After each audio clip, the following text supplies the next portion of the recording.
first of all, I'll do a rundown of the two different types of ketamine treatment that our businesses provide. There's a couple other variations of ketamine treatment, but how we do it specifically, and then how to determine what type of a case is more appropriate for which kind of treatment. So ketamine is a medicine, and the medicine itself works pretty equally depending, independent of kind of the route of administration. So we have two routes of administration that we use in our business. One is the oral trochees. So trochees are the lozenges, which people place up in their cheeks and they dissolve.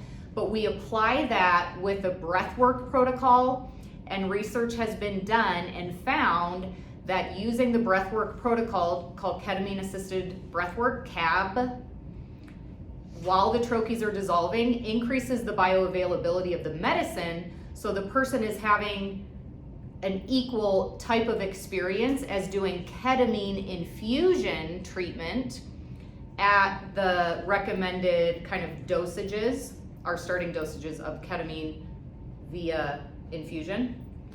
So lozenges, oral lozenges are one way, and our nurse practitioners at Great Salt Lake Medical prescribe the trochees, and then the therapist, so either psychologist, social worker, mental health counselor, in the KAP session, ketamine-assisted psychotherapy, will guide the patient in a 3-hour medicine session where we're using the trochees. I have other videos that explain in more detail what we do in that 3-hour session. So basically that's two ways that patients can get the medicine at our company, would be either going in and meeting with the nurse practitioner and getting an infusion of ketamine ×6, or meeting with a therapist ×6 for a 3-hour ketamine-assisted psychotherapy medicine session where they're using the trochees. So we do know, based on the research, that for severe depression, the ketamine via infusion is going to be more effective than the ketamine trochees. This is per Dr. Allen, the anesthesiologist that has trained a lot of us in the KAP protocols. So when we're thinking really severe depression, think about your patients that, maybe they're on FMLA from work and they can't get out of bed, and you're working on behavioral activation with them to shower every day and, call a friend 3 times a week or go to the grocery store once a week. So people that are really severe in their depressive episode are going to respond better to infusion ketamine. So that would be one type of person that I would recommend doing infusion treatment and then having the ketamine integration therapy session with a KAP therapist like the next day or within 48 hours. And again, this is explained in another video of going into detail about that integration session. But I definitely recommend the integration sessions for probably 95% of patients that are getting the ketamine treatment. So also the type of case that I don't think is great for KAP would be people that are not big talkers, where you have to just draw information out of them, or people that, there really are people that have depression or they have an anxiety disorder, but they really don't have a trauma history. They really have a lot of support in their lives. They've got a lot of really good things. So these are the people that feel a lot of guilt and shame of oh my gosh, why am I depressed? I have this great life. So it's they don't really have, and we're talking about people that we know, we've really done treatment with it. It's not like they have some horrible trauma that they're hiding because they don't want to talk, just people that really don't have that much stuff to work through. Then it's kind of not a good utilization of their money to pay a therapist for a 3-hour talk session where there's not a whole lot to process, if that makes sense. So there's people that it's and a lot of times we don't know this. We have to meet with them enough times, but this is helpful because we do get quite a few referrals from other therapists that will refer their patients specifically to us for either to the infusion clinic or to the KAP clinic for ketamine treatment. And a lot of the therapists are not trained. They don't know the difference. They just are you would benefit from ketamine treatment, which is great that we're getting referrals, but then it's kind of up to us to do the intake. And so, this is why I'm trying to work with the nurse practitioners on when they're doing intakes for people to try to help determine who, I mean, they try to recommend the integration sessions to everybody that they see. Not everybody always wants to do that, or they already have a therapist or something like that. So those are kind of like my general guidelines. I think that KAP works the very best for people who have already done a lot of work on their healing journey. So I'm not saying that it's not going to be helpful for someone that's like brand new in mental health treatment, never explored anything, but you guys know the people, I mean, most of the people in our clinic have already had therapy in the past, they've already made a lot of progress, and maybe they come to us specifically for EMDR, or they've worked through, maybe they've worked for their childhood sexual trauma and they're doing really well with that, but this, you know, combat trauma from the military from 20, 30 years ago is just like haunting them and they need to work on that. So people like that do very, very well with KAP, but this is just based on my anecdotal evidence of all of the cases that we've had, because we're a complex trauma clinic, so that's like pretty much who we're getting for KAP. So if you know, other clinicians that do KAP might say something different, but this is just from my experience with the cases that we're getting.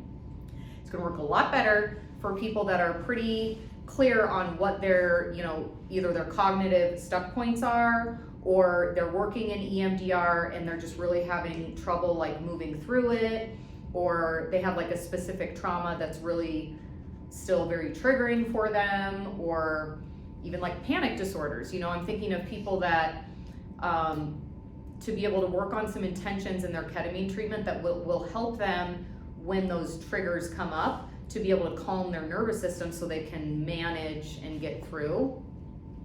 So I love the cases that come where people are like pretty clear already on like what they need to work on. I just see people having way more success when that's the case. I also would love to do a de-identified case discussion of 2 patients that we've had in the clinic with borderline personality disorder that both went through the KAP protocol, and one not successful at all.